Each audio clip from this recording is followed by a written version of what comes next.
کہانی عنوان شہزادہ اور شہزادی کا جادوئی صف شہزادہ ریحان اور شہزادی علیزہ اپنی سلطنت کے سب سے خوبصورت باغ میں چہل قدمی کر رہے تھے جب اچانک انہیں ایک پرانی کتاب ملی۔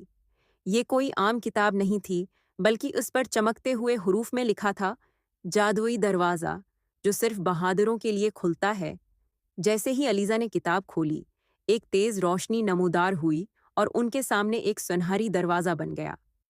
تجسس میں دونوں نے ایک دوسرے کی طرف دیکھا اور ہاتھ تھام کر دروازے سے گزر گئے۔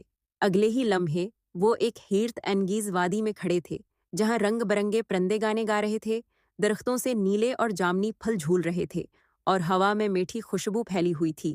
یہ جگہ تو خوابوں جیسی ہے، شہزادہ ریحان نے کہا۔ مگر اچانک ایک دیوہیکل شیر نما مخلوق ان کے سامنے آ گئی۔ اس کی آنکھوں میں چمک تھی مگر چہرے پر اداسی۔ اگر تم واقعی بہادر ہو تو مجھے آزاد کرو، مخلوق نے کہا۔ شہزادی علیزہ نے حیرت سے پوچھا، مگر تمہیں کس چیز سے آزاد کرنا ہے؟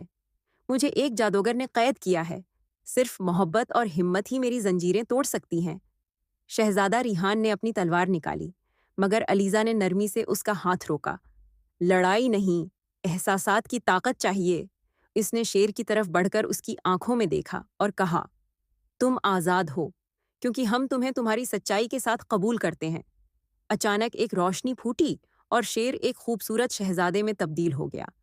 تم نے جادو کو توڑ دیا، اب یہ وادی ہمیشہ خوشحال رہے گی، شہزادے نے کہا اور انہیں شکریہ کے طور پر ایک طلسمی ہار دیا۔ جب ریحان اور علیزہ دوبارہ دروازے سے گزرے تو وہ اپنے باغ میں واپس آ چکے تھے، مگر ان کے دل میں ایک نیا راز تھا، ایک ایسی وادی کا راز جہاں محبت سب سے بڑی جادوئی طاقت تھی۔